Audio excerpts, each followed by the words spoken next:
तो दोस्तों हमारे साथ कुछ उपासक जुड़ चुके हैं, जानने की कोशिश करते हैं कि क्या कहना है इनका। सर क्या बताओ? हमारा यही कहना है कि जो बुद्ध जी का मंदिर है, जब ब्राह्मण लोग को बुद्ध विचार से कोई मतलब नहीं है, ब्राह्मण लोग को अंधविश्वास फैलाना है, तो इस मंदिर का जिस तरह से उनके किसी भी मंदिर में किसी बौद्ध को सदस्य नहीं रखा गया है, किसी मुसलमान को नहीं रखा गया है, किसी ईसाई को नहीं रखा गया है, तो भाई ब्राह्मण लोग जो पूरे विश्व में सबसे खतरनाक जो जाति है वो ब्राह्मण जाति है। बराबर।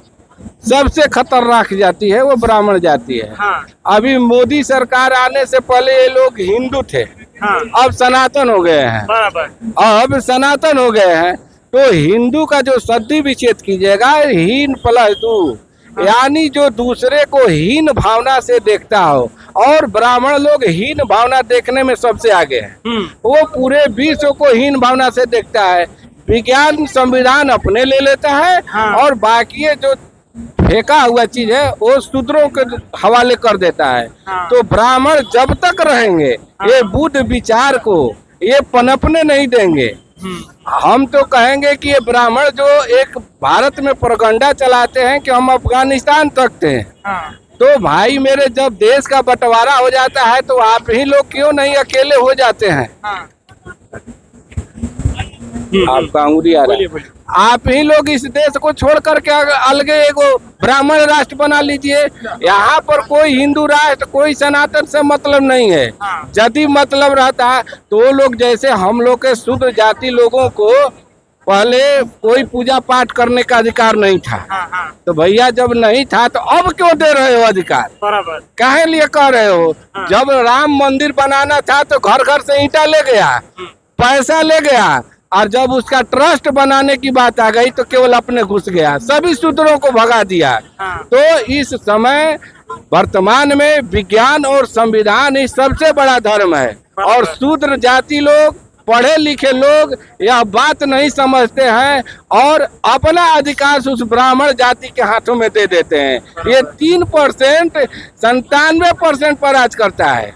रोज गाली देता था कि आरक्षण नहीं होना चाहिए, समीक्षा होना चाहिए, और 10% आरक्षण लेकर के बैठ गया। 10% आरक्षण और 10% आबादी, यानी तुम्हारे आबादी का 100% आरक्षण हो गया।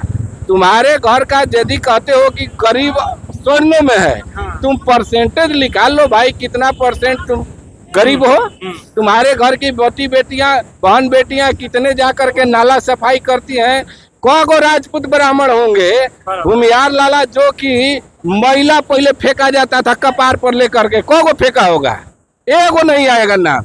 लेकिन हमारा SC ST OBC शूद्र समाज जो है वह बुद्धिहीन है, जिसका नतीजा है कि वह राज करता है। तो जनगणना के बारे में आपको क्या समझ? जातीय जनगणना होना चाहिए, जातीय जनगणना होना चाहिए। उसके अधिकार पर जिसकी जितनी आबादी है उतनी उनको अधिकार मिलनी चाहिए। ये 3% आरक्षण, ये 3% ब्राह्मण, नीचे मेस्तर का मालिक बनना है तो वही, और प्रधानमंत्री का मालिक बनना है तो वही। आज यदि ब्राह्मण का राज नहीं होता ना तो पहलगाम में जो हत्या हुआ है उसका जांच बचाता है कि कैसे आया, कौन आया, किधर गया, लेकिन इसने जांच करके यह नहीं बताया। इसने भुलवाने के लिए लोगों से बम फेंकवाया। और जनगणना होना चाहिए कि उसमें होना चाहिए, जातिगत जनगणना होना चाहिए। हाँ, एकदम निर्मूलन भी होना चाहिए, उसमें कहीं शक नहीं है कि नहीं होना चाहिए। क्यों नहीं होना चाहिए? हम जितने जाति, जब तुम जाति लिखवाते हो फार्म पर तो उस समय लाजे शर्म नहीं है, तो भैया जाति बताने में लाज शर्म क्यों है? हमको गर्व से कहना चाहिए कि मैं मुन्ना महतो अंगुलीवाल हूँ। हम क्यों कहें, छुपाएं? जब तुम अभी भी समाज में एक ब्राह्मण का लड़का भेटा जाएगा, एक ब्राह्मण बेटा जाएगा, यदि जानता नहीं है कि कौन सा जाति का है तो पहले पूछेगा कि अपने के, तो मुन्ना महतो से साफ नहीं हुआ, कौन जात है पूछ देता है। अभी भी इतना भेदभाव है, तो जातीय जनगणना डंका के चोट पर होना चाहिए।